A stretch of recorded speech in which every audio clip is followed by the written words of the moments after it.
வணக்கம். இன்றைய முக்கிய செய்திகள். புதுச்சேரியில் பட்ஜெட் கூட்டத்தொடர் 10ஆம் தேதி துணைநிலை ஆளுநர் கைலாஸ்நாதன் உரையுடன் தொடங்கியது. இதனையடுத்து நேற்று ஆளுநர் உரைக்கு நன்றி தெரிவித்து உறுப்பினர்கள் பேசினார்கள். 3ஆம் நாளான இன்று 2025-26ஆம் ஆண்டிற்கு 13,600 கோடிக்கு நிதிநிலை அறிக்கையை நிதித்துறை பொறுப்பு வகிக்கும் முதலமைச்சர் ரங்கசாமி இன்று தாக்கல் செய்தார். நிதிநிலை அறிக்கையை தாக்கல் செய்து முதலமைச்சர் ரங்கசாமி உரையாற்றும் பொழுது விவசாய தொழிலாளர்களுக்கு மழைக்கால நிவாரணமாக ரூபாய் 2,000 வழங்கப்படும் என்று பேரவையில் ரங்கசாமி அறிவித்தார். ரேஷன் அட்டைகளுக்கு வழங்கப்பட்டு வரும் இலவச அரிசியுடன் 2 கிலோ இலவச கோதுமை வழங்கப்படும். அரசு மற்றும் அனைத்து அரசு உதவி பெறும் பள்ளி மாணவர்களுக்கும் மாலை சிற்றுண்டி வழங்கப்படும். வாரம் 3 நாள் வழங்கப்படும் முட்டை இனி வாரத்தில் அனைத்து நாட்களும் வழங்கப்படும் எனவும் முதலமைச்சர் ரங்கசாமி அறிவித்தார். 6ஆம் வகுப்பு முதல் 12ஆம் வகுப்பு வரை அரசு பள்ளியில் பயின்று இளநிலை கல்லூரியில் படிக்கும் மாணவர்களுக்கு ரூபாய் 1,000 3 ஆண்டுகளுக்கு வழங்கப்படும் என்றும் அமைப்பு சாரா தொழிலாளர்களுக்கு ரூபாய் 2,000 உதவித்தொகை வழங்கப்படும். முதியோர் உதவி பெறும் மீனவ பெண்கள் உயிரிழப்பு ஈமச்சடங்கு தொகை ரூபாய் 15,000 ரூபாய் 20,000 உயர்வு. புதுச்சேரி ஈசிஆர் பகுதியில் அமையவுள்ள புதிய பேருந்து நிலையத்திற்கு முன்னாள் பிரதமர் வாஜ்பாய் பெயர் சூட்டப்படும் என்றும் குடும்ப தலைவிகளுக்கு மாதந்தோறும் வழங்கப்படும் உதவித்தொகை 1,000 ரூபாயிலிருந்து 2,500 ரூபாயாக உயர்த்தி வழங்கப்படும் எனவும் முதலமைச்சர் ரங்கசாமி அறிவித்தார். முதலமைச்சர் ரங்கசாமி பேரவையில் நிதிநிலை அறிக்கையை தாக்கல் செய்து 30 நிமிடமாக உரையாற்றிக் கொண்டிருந்தார். முதல்வர் 30 நிமிடம் உரையாற்றிக் கொண்டிருந்த பொழுது குறுக்கிட்ட காரைக்கால் சட்டமன்ற உறுப்பினர் சிவா அவர்கள் ஒவ்வொரு ஆண்டும் பட்ஜெட்டில் அறிவிக்கப்படும் திட்டங்கள் எதையும் காரைக்காலில் செயல்படுத்தவில்லை. அதே வேளையில் இந்த ஆண்டுக்கான பட்ஜெட்டிலும் காரைக்கால் புறக்கணிக்கப்படுகின்றது என்று கேள்வி எழுப்பினர். அப்பொழுது தொடர்ந்து முதலமைச்சர் ரங்கசாமி உரையை வாசித்துக் கொண்டிருந்தார். இதனையடுத்து காரைக்கால் புறக்கணிக்கப்படுவதாக கூறி பேரவையிலிருந்து PR சிவா வெளிநடப்பு செய்தார். முதலமைச்சர் ரங்கசாமி பட்ஜெட்டை முழுமையாக தாக்கல் செய்த பிறகு பேரவையை நாளை வரை ஒத்திவைக்கப்படுவதாகவும் சட்டமன்றத்தில் காரைக்கால் சட்டமன்ற உறுப்பினர் PR சிவா மற்றும் காங்கிரஸ் MLA வைத்தியநாதன் ஆகியோர் அவையில் பேசியதை அவை குறிப்பிலிருந்து நீக்கப்படுவதாகவும் சபாநாயகர் செல்வம் அறிவித்தார்.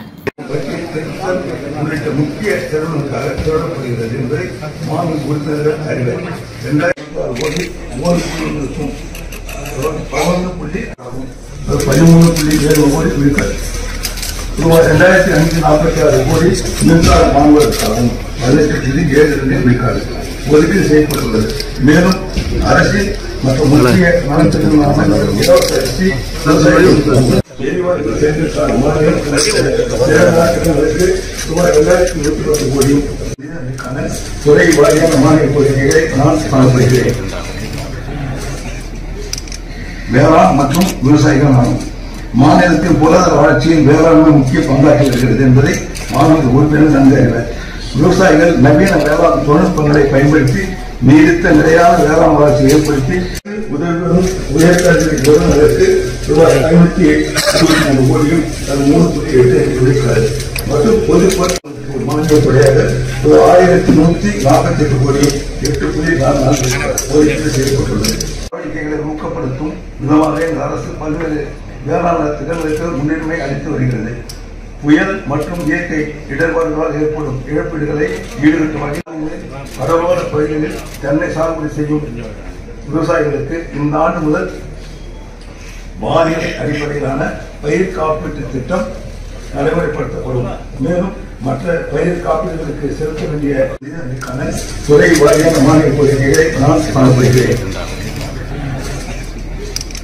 வேளாண் மற்றும் விவசாயிகள் ஆகும் மாநிலத்தின் பொருளாதார வளர்ச்சியில் வேளாண்மை முக்கிய பங்காற்றி வருகிறது என்பதை மாநில உறுப்பினர் நன்கு அறிவர். விவசாயிகள் நவீன வேளாண் தொழில்நுட்பங்களை பயன்படுத்தி நீடித்த நிலையான வேளாண் வளர்ச்சியை ஏற்படுத்தி தென்னை மர காப்பீட்டிற்கும் அரசை செலுத்துவதை மகிழ்ச்சியுடன் தெரிவித்துக் கொள்கிறேன். மேலும் புதுச்சேரி விவசாய 2,000 ஒரு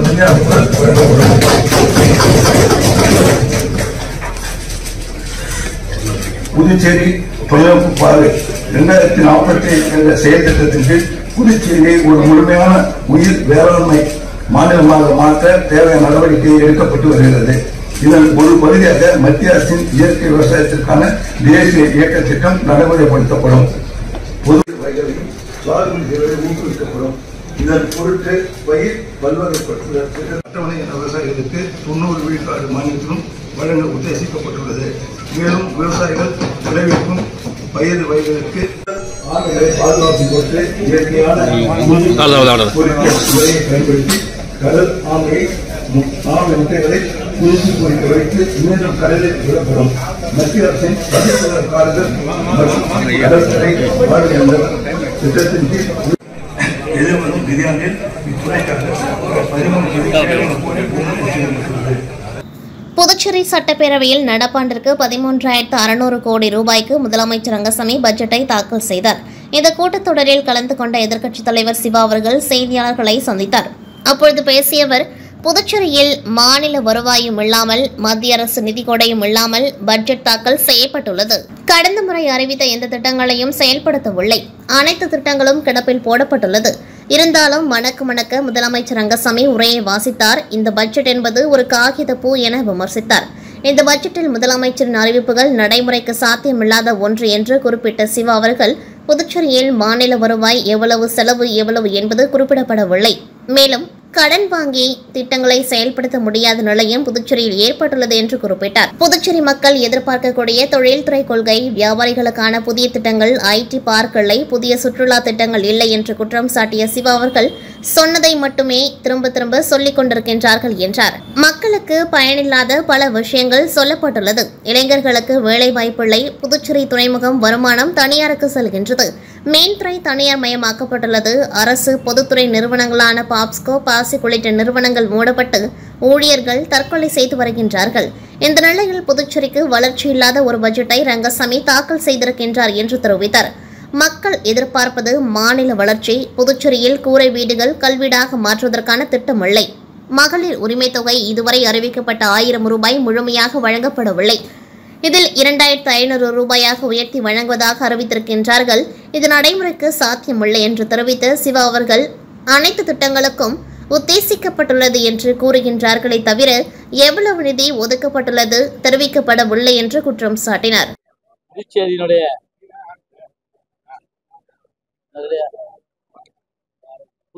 சட்டப்பேரவையில் இன்று இந்த ஆண்டிற்கான நிதி அறிக்கை புதுச்சேரியினுடைய முதல்வரால் இன்று தாக்கல் செய்யப்பட்டது. புதிய வருமானம் எதுவும் இல்லாமல், மத்திய அரசினுடைய கொடையும் புதிதாக எதுவும் இல்லாமல் இந்த பட்ஜெட்டை தாக்கல் செய்திருக்கிறார்கள். இந்த பட்ஜெட்டில் நிறைய தேர்தல் அறிவிப்புகளை வெளியிட்டிருக்கிறார்கள். கடந்த முறை சொன்ன எதையும் செய்யாமல் பல்வேறு திட்டங்கள், அறிவித்த திட்டங்கள் எல்லாம் கிடப்பில் இருக்கின்ற சூழ்நிலையில் மணக்க இந்த பட்ஜெட்டை வாசித்திருக்கிறார். ஆனால் எல்லாம் வெறும் காகித பூவாக இருக்கிறது. இது நடைமுறைக்கு சாத்தியமில்லாத ஒன்று. உங்களுடைய சைஸ், பட்ஜெட் சைஸ் எவ்வளோன்னு தெரியும். எவ்வளோ புதுச்சேரியுடைய வருவாயின்றது இருக்குது, எவ்வளோதான் செலவு பண்ண முடியுன்றது இருக்குது. புதுச்சேரியுடைய கடனை நம்ம இதுக்கு மேலே கடன் வாங்க முடியாத நிலையில கொண்டு போய் எட்ஜாக நிறுத்தி இருக்கிறீங்க. அதனால் கடன் வாங்கி செய்ய முடியாத சூழ்நிலையில் நிறைய திட்டங்களை நினைச்ச மாதிரிலாம் அறிவிச்சிருக்கிறாங்க. அதெல்லாம் இல்லை. அதோட புதுச்சேரி மக்கள் எதிர்பார்க்கக்கூடிய இன்னைக்கு இண்டஸ்ட்ரி பாலிசியில் ஏதாவது புது பாலிசி, வியாபாரிகளுக்கு ஏதாவது சலுகைகள், ஏன்னா எதுவுமே புதுச்சேரியில் இன்னைக்கு இல்லை. வியாபாரம் இல்லை, தொழிற்சாலைகள் வரல, அந்த தொழிற்சாலைகள்லாம் போயின்னு இருக்குது. ஐடி பார்க் கிடையாது, புதிதான சுற்றுலா திட்டங்கள் எதுவும் இல்லை. இதே மனப்பட்ட இதுவரையும் இதே முதலமைச்சர் 10 முறை சொல்லியிருக்காரு. சொன்னதே திருப்பி சொல்றாங்களே ஒழிய புதிதாக எதுவும் இல்லை. இலவசங்களை கொடுக்குறது சொல்லியிருக்காங்க. மக்களை தொடர்ந்து மக்களுக்கு எந்த வகையிலையும் பயனில்லாத ஒரு விஷயம், பல விஷயத்த சொல்லியிருக்காங்களே ஒழிய புதுச்சேரி மக்கள் எதிர்பார்க்கின்ற, புதுச்சேரி இளைஞர்களுக்கு வேலை வாய்ப்புகளை உருவாக்குகின்ற, புதுச்சேரிக்கு புதிய தொழிற்சாலைகள் வரக்கூடிய, புதுச்சேரியினுடைய துறைமுகத்தினுடைய வருமானங்கள்லாம் இந்த மாநிலத்துக்கே வரணும். எல்லாம் அதானி குடும்பத்துக்கு போயின்னு இருக்குது. புதுச்சேரி எலக்ட்ரிசிட்டி தனியார் மயமாக்கணும்னு சொல்லலை. புதுச்சேரியினுடைய மாநில அந்தஸ்து கிடைக்குன்னு சொல்லலை. புதுச்சேரியில் வேலை எழுந்திருக்கின்ற அத்தனை பேருக்கு நாங்கள் வேலை தரேன்னு சொல்லலை. ஆனால் அந்த சிக்கான அந்த யூனிட்டுக்கெல்லாம் அங்கே இருக்கிற பாக்கிய தரேன்னு சொல்கிறாங்க. பேப்ஸ்கோ, பேசிக்கு இவங்க வெளியில் கொடுக்க வேண்டிய பணத்தை தரேன்றாங்களே ஒழிய அங்கே இருக்க தொழிலாளிங்க எவ்வளோ பேர் தற்கொலை பண்ணி சாகுறாங்க, அவங்களுக்குள்ள பணத்தெல்லாம் கொடுக்குறேன்னு சொல்லலை. இப்படி பல்வேறு நிலையில் புதுச்சேரிக்கு வளர்ச்சி இல்லாத, புதுச்சேரி மாநில வளர்ச்சி இல்லாத ஒரு பட்ஜெட்டை தான் தாக்கல் பண்ணியிருக்காரு. புதுச்சேரி மக்கள் எதிர்பார்க்கறது இந்த மாநில வளர்ச்சி, இங்கே இருக்கின்ற மக்களுடைய வளர்ச்சி. இன்னைக்கு வீடு கட்டுற பணம் ஒரு காலத்தில் புதுச்சேரியில் இருக்க கூரை வீடுகள்லாம் கல்வீடுகளாக மாறிச்சு. அதுபோல் ஏதாவது மாறுற திட்டம் இருக்காங்கன்னா கிடையாது. பணம் ஒதுக்கி ஏற்றி கொடுக்குறது போன்ற 1000 இட மக்களுக்கு வீடு கட்டுறதுக்கு ஏற்றி கொடுத்தாங்க. அதை இது வரைக்கும் கொடுக்கல. ஆதிநாட மக்கள் இருக்க பகுதியில் இருக்க கோயிலுக்கு 10 லட்சம் தரேன்னாங்க. எல்லாம் வழக்கமாக மறந்துட்டு புதுசாக இப்போ எதனா அறிவிக்கிறாங்க. அதனால ஒரு மணக்க ஒரு பட்ஜெட்டை கொடுத்துருக்காரு. அதனால காகித போவார். மாணவர்களின் மன்னர் நம் மக்கள் முதல்வர் என்று ஜான்குமார் எம்எல்ஏ புகழாரம். புதுச்சேரி சட்டமன்றத்தில் இந்த நிதியாண்டிற்கான பட்ஜெட்டை முதல்வர் ரங்கசாமி இன்று தாக்கல் செய்து பல்வேறு அறிவிப்புகளை வெளியிட்டார். அவருடைய அறிவிப்புகளுக்கு பாராட்டும் நன்றியும் தெரிவித்த ஜான்குமார் எம்எல்ஏ அவர்கள் கூறும்பொழுது, மக்கள் முதல்வர் ரங்கசாமி ஐயா அவர்கள் மாணவர்கள் நலனில் அக்கறை உள்ளவர் என்பது சொல்லி தெரிய வேண்டியதில்லை. கல்வி அமைச்சராக இருந்த காலம் முதல் அவர் மாணவர்களின் நலனுக்காக பல்வேறு நலத்திட்டங்களை செயல்படுத்திக் கொண்டு வருகிறார். உயர்கல்வியில் சாதாரண குடும்பத்து மாணவர்களும் படிக்க வழிவகை செய்யும் காமராஜர் கல்வி நிதி உதவி திட்டம் ஒன்றே அவருடைய பெருமைகளை பல காலம் சொல்லிக் கொண்டு இருக்கும். அந்த வரிசையில் இந்த பட்ஜெட்டிலும் அவர் பல்வேறு நலத்திட்டங்களை மாணவர்களுக்கு அறிவித்துள்ளார். இளங்கலை பட்டப்படிப்பு பயிலும் மாற்றுத்திறனாளி மாணவர்களின் உதவித்தொகை ஆண்டிற்கு 5000 வழங்கப்பட்டு வருகிறது. அதனை 8000 ரூபாயாக உயர்த்தியுள்ளார். முதுகலை மற்றும் தொழிற்சார் பட்டப்படிப்பு பயிலும் மாற்றுத்திறனாளி மாணவர்களுக்கு தற்பொழுது வழங்கப்படும் 6800 ரூபாயை உயர்த்தி 9800 ரூபாயாக அதிகப்படுத்தியுள்ளார். உடல் வளர்த்தேன் உயிர் வளர்த்தேன் என்பது மட்டுமல்ல, நல்ல ஆரோக்கியமான உடலில்தான் ஆரோக்கியமான மனமும் இருக்கும். அவர்கள்தான் சிறந்த கல்வியை கற்க முடியும். அதற்கு உணவு அடிப்படை, அதிலும் சத்துணவு மிகவும் அடிப்படை. இவற்றை புரிந்து வைத்துள்ள மக்கள் முதல்வர் காமராஜரின் தொண்டர் ரங்கசாமி ஐயா அவர்கள் வாரத்தில் 2 நாட்கள் மட்டும் வழங்கப்பட்டு வந்த சத்துணவு முட்டையை வாரம் முழுவதும் ஒவ்வொரு நாளும் வழங்க பட்ஜெட்டில் அறிவிப்பு வெளியிட்டுள்ளார். இது மாணவர்களின் உடல் நலன் குறித்த அவருடைய அக்கறையை காட்டுகிறது. மாலை நேர சிற்றுண்டி வழங்கும் திட்டத்திற்கான அறிவிப்பும் மக்கள் முதல்வரின் மாணவர் மீதான அக்கறையை எடுத்து சொல்லும். ஆதி திராவிட மற்றும் பழங்குடியினத்தை சேர்ந்த மாணவர்களின் திறனை மேம்படுத்தும் பொருட்டு தட்டச்சு மற்றும் சுருக்கெழுத்து போன்ற பயிற்சிக்கு உதவித்தொகையாக மாதம் ரூபாய் 500 மற்றும் கணினி பயிற்சி வகுப்பிற்காக மாதம் 1000 வழங்கப்படும். விடுதிகளில் ஆங்கிலம் கற்க ஏற்பாடு போன்ற அறிவிப்புகள் பின்தங்கிய சமூக மக்களை மேலே கொண்டு வருவதற்கான சிறந்த அறிவிப்புகள். இதற்காக மக்கள் முதல்வரை பாராட்டியே ஆக வேண்டும். புதுச்சேரிக்கு சிறந்த பட்ஜெட்டை தாக்கல் செய்த அவருக்கு காமராஜர் நகர் தொகுதி மக்கள் சார்பில் நன்றியை தெரிவித்துக் கொள்கிறேன் என்று ஜான்குமார் எம்எல்ஏ நன்றி தெரிவித்துள்ளார். மக்களுக்கான முதல்வர் என்பதை மீண்டும் நிரூபித்த என்ஆர் சட்டமன்ற உறுப்பினர் AKT ஆறுமுகம் அவர்கள் பாராட்டு. 2025-26 நிதியாண்டிற்கான பட்ஜெட்டை முதல்வர் ரங்கசாமி இன்று தாக்கல் செய்தார். பட்ஜெட் குறித்து இந்திரா நகர் தொகுதி சட்டமன்ற உறுப்பினர் AKT ஆறுமுகம் அவர்கள் கூறும்பொழுது, விவசாயிகள், பெண்கள், மாணவர்கள், மீனவர்கள் என சமூகத்தின் விளிம்பு நிலையில் உதவிக்கு காத்திருக்கும் மக்களுக்கு பல்வேறு நலத்திட்டங்களை அவர் அறிவித்துள்ளார். மேலும் விவசாயிகளுக்கு மழைக்கால நிவாரணமாக 2000, மாணவர்களுக்கு ஒவ்வொரு நாளும் சத்துணவில் முட்டை, மகளிர் உதவித்தொகையை ரூபாய் 2000 2500 உயர்வு, மீனவர்களுக்கான ஈமச்சடங்குக்கு அரசு தரும் நிதி உதவி அதிகரிப்பு என சிறப்பான திட்டங்களை மக்கள் முதல்வர் பட்ஜெட்டில் அறிவித்துள்ளார். சட்டமன்றத்திற்கு வந்து 2001ஆம் ஆண்டில் துவங்கிய அவருடைய மக்கள் சேவை பயணம் 25 ஆண்டுகளை கடந்து வெற்றி நடை போடுவதற்கு அவருடைய மனதில் இருக்கும் உதவி செய்யும் மனப்பான்மைதான். அதனால் அவருக்கு மக்கள் சக்தி கூடியது. தனி கட்சி துவங்கி ஆட்சியை பிடித்தார். இப்படி பல்வேறு சாதனைகளை புரிந்த அவர் மக்கள் முதல்வர் என்பதற்கான தகுதியை இந்த பட்ஜெட் மூலம் மீண்டும் தக்க வைத்துக் கொண்டுள்ளார். இனியும் அவர் தக்க வைப்பார். சிறந்த பட்ஜெட்டை தாக்கல் செய்த மக்கள் முதல்வர் எங்கள் என்ஆர் அவர்களுக்கு இந்திரா நகர் தொகுதி மக்கள் சார்பில் நன்றியை தெரிவித்துக் கொள்கிறேன் என்று சட்டமன்ற உறுப்பினர் AKT ஆறுமுகம் அவர்கள் நன்றி தெரிவித்துள்ளார். பாகூர் தொகுதிக்குட்பட்ட குருவினத்தம் மற்றும் பாகூர் கூட்டுறவு நகர் ஆகிய பகுதிகளில் மகளிர் தின விழா ரீகன் ஜான்குமார் அவர்களால் சிறப்பாக கொண்டாடப்பட்டது.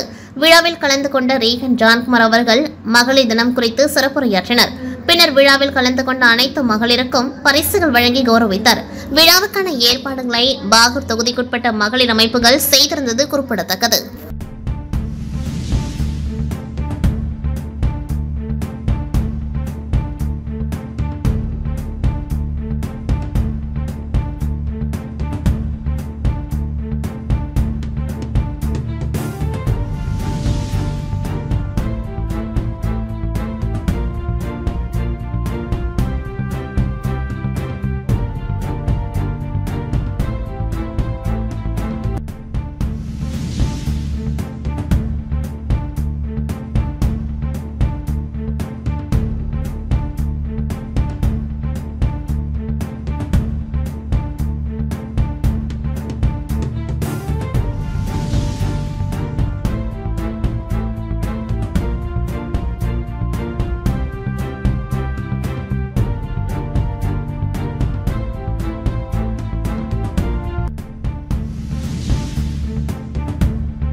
பாகூர் தொகுதிக்குட்பட்ட சோரியாங்குப்பம் கிராமத்தில் அமைந்துள்ள அருள்மிகு ஸ்ரீ ஆதி அங்காள பரமேஸ்வரியம்மன் ஆலயத்தின் 4ஆம் ஆண்டு மயான கொள்ளை திருவிழாவில் ரீகன் ஜான்குமார் அவர்கள் சிறப்பு விருந்தினராக கலந்து கொண்டு சுவாமி தரிசனம் செய்தார்.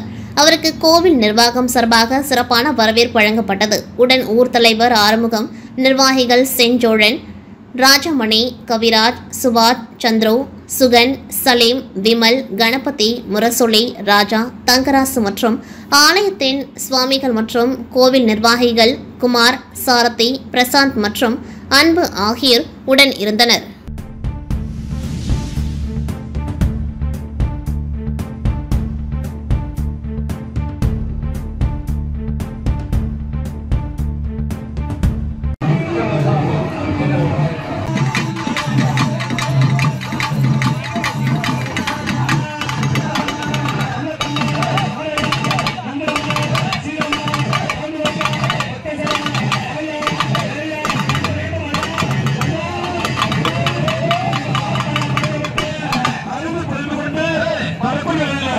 காரைக்கால் மாவட்டம் மண்டபத்தூர் கடற்கரையில் மாசி மகத்தை முன்னிட்டு வரிசைக்குடி ஸ்ரீ வரசக்தி விநாயகர் ஆலய பஞ்சமூர்த்திகள், மேல் காசாக்குடி ஸ்ரீ வரதராஜ பெருமாள், வரிசைக்குடி ஸ்ரீ வரதராஜ பெருமாள், திருவெட்டக்குடி ஸ்ரீ திருமேனி அழகர், வரிசைக்குடி ஸ்ரீ அகத்தீஸ்வரர் உள்ளிட்ட 17 சுவாமிகள் தீர்த்தவாரிக்கு எழுந்தருளி பக்தர்களுக்கு அருள் பாலித்தனர்.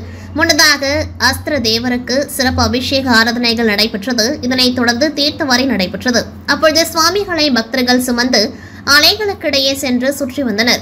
கடற்கரையில் குவிந்திருந்த பக்தர்கள் கடல் நீரை வாரி சுவாமியின் மேல் அடித்து ஆரவாரம் செய்தனர். அதனைத் தொடர்ந்து சுவாமிகளுக்கு மகா தீபாராதனை நடைபெற்றது. இந்நிகழ்ச்சியில் அதிமுக மாவட்ட செயலாளர் MV ஓமலிங்கம், வரிசைக்குடி, மண்டபத்தூர், மேல் காசாக்குடி கிராமங்களின் பஞ்சாயத்தார்கள் உள்ளிட்ட 1000க்கும் மேற்பட்ட பக்தர்கள் கலந்து கொண்டு கடலில் புனித நீராடி சுவாமி தரிசனம் செய்தனர். அதிகப்படியான பக்தர்கள் குவிந்ததால் காவல்துறையினர் பலத்த பாதுகாப்பு ஏற்பாடுகளை செய்திருந்தனர்.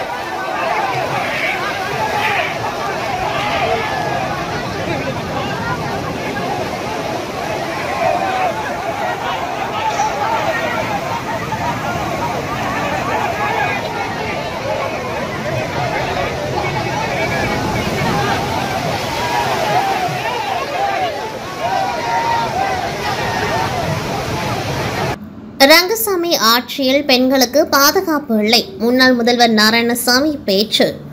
லாஸ்பேட்டை தொகுதி காங்கிரஸ் கட்சி மற்றும் கமலா அறக்கட்டளை சார்பில் லாஸ்பேட்டை உழவர் சந்தை அருகே சர்வதேச மகளிர் தின விழா நேற்று மாலை கொண்டாடப்பட்டது. தொகுதி MLAவும் காங்கிரஸ் சட்டமன்ற கட்சி தலைவருமான வைத்தியநாதன் தலைமை தாங்கினார். கமலா அறக்கட்டளை நிர்வாகி ரமா வைத்தியநாதன் முன்னிலை வகித்தார். சிறப்பு விருந்தினராக முன்னாள் முதல்வர் நாராயணசாமி கலந்து கொண்டு பல்வேறு போட்டிகளில் வெற்றி பெற்ற மகளிர்களுக்கு பரிசுகள் வழங்கினார். விழாவில் காங்கிரஸ் சீனியர் துணைத் தலைவர் தேவதாஸ், முன்னாள் அமைச்சர்கள் பெத்த பெருமாள், கந்தசாமி, முன்னாள் அரசு கொறடா அனந்தராமன், முன்னாள் துணை சபாநாயகர் பாலன், முன்னாள் MLA கார்த்திகேயன், இளைஞர் காங்கிரஸ் தலைவர் ஆனந்தபாபு நடராஜன், காங்கிரஸ் மாநில செயலாளர்கள் நந்தா, கலைவாணன், ஐயப்பன், மகிழா காங்கிரஸ் பொறுப்பாளர் அதிதா சொப்னா, மாநில தலைவி நிஷா மற்றும் பெண்கள் காங்கிரசார் பலரும் கலந்து கொண்டார்கள். முன்னதாக மகளிர் தினத்தை ஒட்டி கேக் வெட்டப்பட்டது. மகளிர் தின உறுதிமொழியும் ஏற்கப்பட்டது. விழாவில் முன்னாள் முதல்வர் நாராயணசாமி பேசும்பொழுது, புதுச்சேரியில் காங்கிரஸ் ஆட்சி காலத்தில் மகளிருக்கு பாதுகாப்பை உறுதி செய்திருந்தோம். கஞ்சா போதைப் பொருள் குற்றவாளிகள், ரவுடிகளை குண்டர் சட்டத்தில் சிறையில் அடைத்தோம். ஆனால் இப்பொழுது ரங்கசாமி ஆட்சியில் மகளிருக்கு பாதுகாப்பு என்பது கேள்விக்குறியாகிவிட்டது. குழந்தைகளுக்கும் பாதுகாப்பு இல்லை. கஞ்சா போதைப் பொருள் நடமாட்டம் அதிகரித்துவிட்டது. பாலியல் பலாத்கார சம்பவங்கள் தொடர்ந்து நடக்கின்றது. இதற்கு ஆட்சியாளர்கள் எந்த நடவடிக்கையும் எடுப்பதில்லை. குற்றவாளிகளுக்கு பாதுகாப்பாக இருக்கின்றனர். வரும் 2026 சட்டமன்ற தேர்தலில் காங்கிரஸ் தலைமையில் ஆட்சி அமையும். மக்களும் அதைத்தான் விரும்புகின்றார்கள். லாஸ்பேட்டையை பொறுத்தவரை மீண்டும் 2026 வைத்தியநாதனுக்கு வெற்றி வாய்ப்பை தேடி தந்தால் இன்னும் சிறப்பான பதவி அவருக்கு கிடைக்கும். முக்கிய பதவியை காங்கிரஸ் கட்சி அவருக்கு வழங்கும். மக்கள் விரோத அரசு என்பதை விட பெண்கள் விரோத அரசுதான் புதுச்சேரியில் நடக்கிறது என்றார். மகளிர் தினத்தை முன்னிட்டு வாஸ்கோ நிறுவனம் சார்பில் பல்வேறு துறைகளில் சாதித்தவர்களுக்கு இறைவி விருது வழங்கி சிறப்பிக்கப்பட்டது.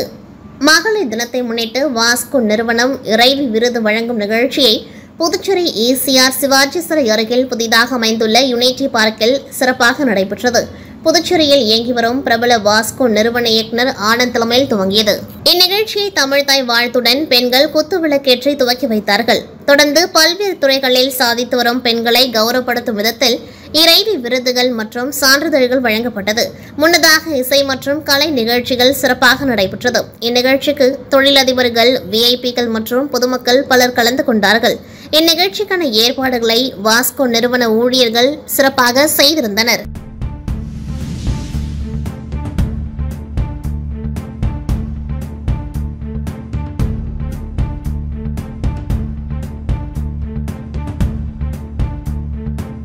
திண்டுக்கல் செம்பட்டி வழியாக வத்தலகுண்டு செல்லும் பாதையில் லட்சுமிபுரத்தில் அமைந்துள்ள டோல்கேட் இன்று முதல் பயன்பாட்டுக்கு வருவதாக அறிவிக்கப்பட்ட நிலையில் வத்தலகுண்டு மற்றும் லட்சுமிபுரம், சேவகம்பட்டி, பட்டி வீரன்பட்டி, சிங்காரக்கோட்டை உள்ளிட்ட பொதுமக்கள் தினந்தோறும் காய்கறிகள், மலர்கள் உள்ளிட்ட விவசாய பொருட்களை இப்பகுதி வழியாக தான் கொண்டு செல்கின்றோம். ஆகவே பொதுமக்களை பாதிக்கும் டோல்கேட்டை திறக்கக்கூடாது என கூறி போராட்டம் சம்பந்தப்பட்ட நபர்களுடன் வாக்குவாதத்தில் ஈடுபட்டனர். இதனால் போக்குவரத்து பாதிப்பு ஏற்பட்டது. புதுச்சேரி மாநிலம் காரைக்கால் மாவட்டத்தில் நகராட்சி மூலம் ஒப்பந்த அடிப்படையில் தனியார் நிறுவனம் சார்பில் நகர பகுதியில் 100க்கும் மேற்பட்ட துப்புரவு பணியாளர்கள் பணிபுரிந்து வருகின்றனர். இந்த நிலையில் ஒப்பந்த அடிப்படையில் பணிபுரியும் துப்புரவு பணியாளர்களுக்கு 3 மாத காலமாக சம்பளம் வழங்காததால் துப்புரவு பணியாளர்கள் பல்வேறு போராட்டங்களில் ஈடுபட்ட நிலையில் இன்று துப்புரவு பணியாளர்களுக்கு தங்களுக்கு உடனடியாக ஊதியம் வழங்க வலியுறுத்தி பணிக்கு செல்லாமல் மாவட்ட ஆட்சியர் அலுவலகம் முன்பு உள்ள காமராஜர் திடலில் காத்திருப்பு போராட்டத்தில் ஈடுபட்டுள்ளனர். மேலும் தங்களுக்கு உடனடியாக ஊதியம் வழங்கவில்லை என்றால் காத்திருப்பு போராட்டம் தொடரும் என்று துப்புரவு பணியாளர்கள் எச்சரிக்கை விடுத்துள்ளனர்.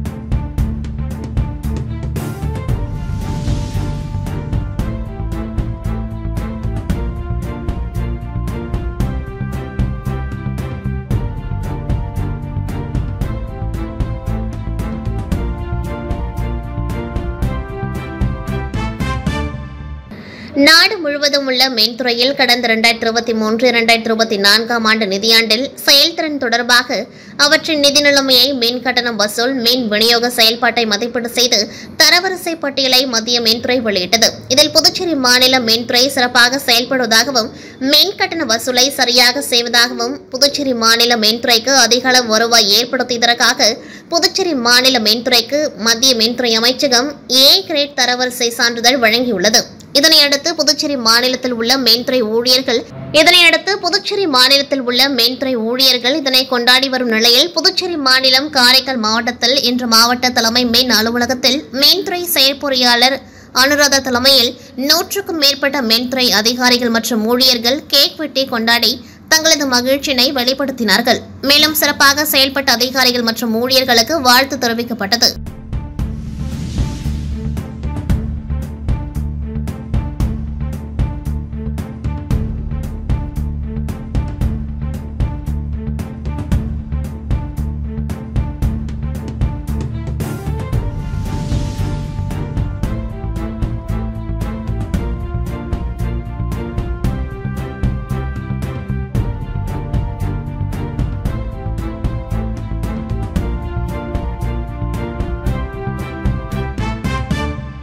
இத்துடன் செய்திகள் நிறைவடைகின்றது. நன்றி, வணக்கம்.